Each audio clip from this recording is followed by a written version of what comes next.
যারা এখন পর্যন্ত বিরাট সাহায্য করে আমাদের নেত্রী বেগম খালেদা জিয়া তার সামান্য 2 কোটি টাকার মামলায় বছরের পর বছর তাকে জেল কাটতে হয়েছে। আর আপনারা দেখেছেন গতকালকে আমাদের মা খালেদা জিয়া সিরাজগঞ্জে একটা প্রোগ্রামে গিয়েছিলেন, তার দেখলো চোখের পানি ধরে তার 2টি সন্তান, একটি সন্তানকে তারা মারতে মারতে মেরেই ফেলেছে। একজন মার সন্তান, একজন মা যদি তার সন্তান থাকে হাসপাতালে আর সে সন্তান তার কাছে যেতে পারে না, ইচ্ছা দুঃখজনক ব্যাপার দুনিয়ায় কিছু হতে পারে না। আপনারা জানেন তারেক রহমান আমাদের 13,000-10,000 কিলো দূরের থেকে আমাদের দলকে নেতৃত্ব দিচ্ছেন। তার নেতৃত্ব সারা বাংলাদেশ এখন মুঠের মধ্যে রেখেছেন তিনি।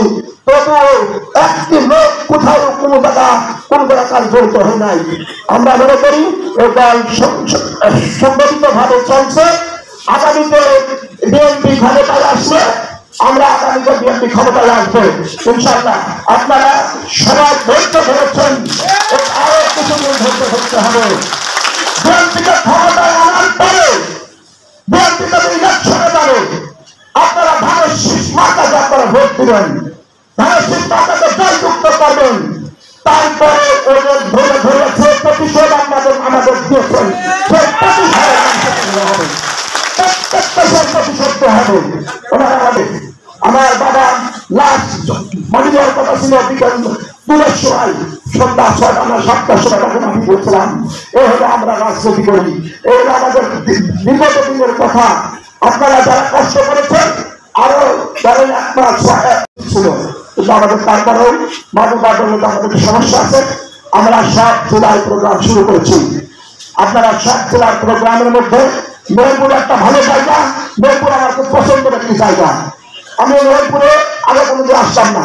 এই কৃষক দল করতে আসার পরে আমি এই পর্যন্ত বোধহয় 6বার না 7বার এসেছি।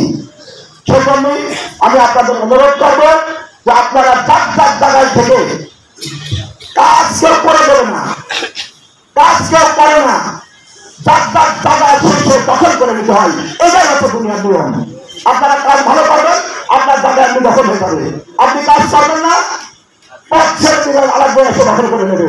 সেজন্য আপনারা সবাই কাজ করবেন এবং একসাথে মিলেমিশে কাজ করবেন, যাতে কোন রকম হয়ে গেছেন এটা আমাদের সৌভাগ্য।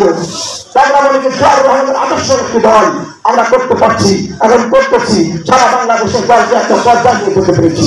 সেজন্য আপনাদের কাছে অনুরোধ করে আপনাদেরকে ধন্যবাদ জানিয়ে বাংলাদেশ জিন্দাবাদ, খালেদা জিয়া জিন্দাবাদ, তারেক রহমান জিন্দাবাদ, সবাইকে ধন্যবাদ। আসসালামু আলাইকুম ওয়া রাহমাতুল্লাহি ওয়া বারাকাতুহু।